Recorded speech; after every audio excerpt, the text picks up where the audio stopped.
Dear Noni and John, I was very upset when I did not hear from you for such a long time.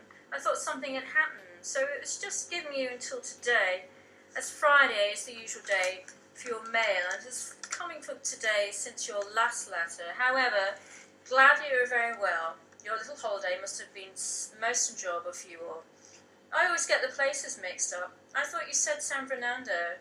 I'm glad that Susan is doing well with her art, although she will want to take some other main subjects to do well. There seems to be so many students here taking art, and they get no further unless they have a push into commercial art. There doesn't seem to be very many openings in art, and there seems to be endless art teachers. We were all very upset to hear about Bobby Kennedy. What a dreadful thing to have happened. There certainly have been a most unfortunate family. Mr. Macmillan, the previous Prime Minister, was on last night, and he spoke lovely about him. He stayed with the family in January, and he was a personal friend of the family. Sammy Davis, too, and others all spoke on 24 hours. Fancy the cars being so expensive there. You would have thought that it would be so plentiful that you would get them more cheaply. They do say that a Volkswagens are very reliable cars. It seems an awful lot of money to have to pay out. Christine has asked me up this weekend, so Alf and I are going just for Saturday and Sunday. It will be a little change. Alf cannot pick his holiday yet, with him having his new job, and it may be September before he gets them. He said that I can go to Anne's in Ireland for a holiday if I like. I will see. Auntie Anne was very pleased to see me last week, after such a long time. Oops, sorry, no more room. Love, Alf and Chris.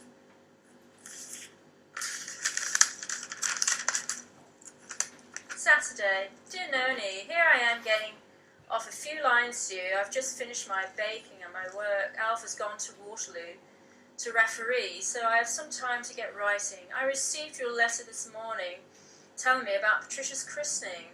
Did you have a cake? I'm sure she must have looked like a little doll, bonnet and all.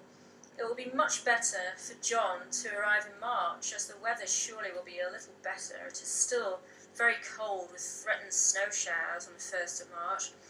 I'm sorry to hear that you're having so much rain just now. I thought I told you that the hospital said that Emma had colitis and has to keep an eye on her diet, similar to mine. Anyway, tell John not to bring luggage, which he can do without. I mean, anything that we can supply whilst he is here. Travels, dressing, gown, etc. As regards food, I know I don't have to worry about John. He can help himself. And I'm not when I'm not here, and he's not as awkward to cater for like Baz and Michael. I was just thinking it was just as well that John was not travelling in June or July, as so many have had difficulties getting a passage owing to the amounts of tourists from the USA who are coming to Wales. Anyway, Susan has become a very good speller. Notice, sorry that Johnny was done out of his birthday. I could understand if he had been sick after his party, but not before. Love to all. Chris and Alf. Thursday. I've not heard from you for over a fortnight, so I hope you're all right. Feeling you will have had a lot to do, especially with the baby too, but with you not being well, I was worried, so if you have time, do drop a line. Ask Susan to send a little letter just to say that all is well. I am, of course, anxious to hear how you are and have just honoured your new house and all about it. Did I tell you the last letter that Marjorie's mother had died? I think I told you before that they have left their flat in Oxford Road and had moved to Myers Road, the top part, nearly St. Peter's and Paul. I don't think Pauline will be able to keep the flat on there, as it is only £5.50 a week, without all her heating, as well as another of Marjorie's sister's husband died suddenly some week, so they have live in Surrey, and they were to come up that week, so naturally Marjorie is very upset. Everyone here is livid. Another 5 pence has been put on the price of petrol, as well as other commodities, and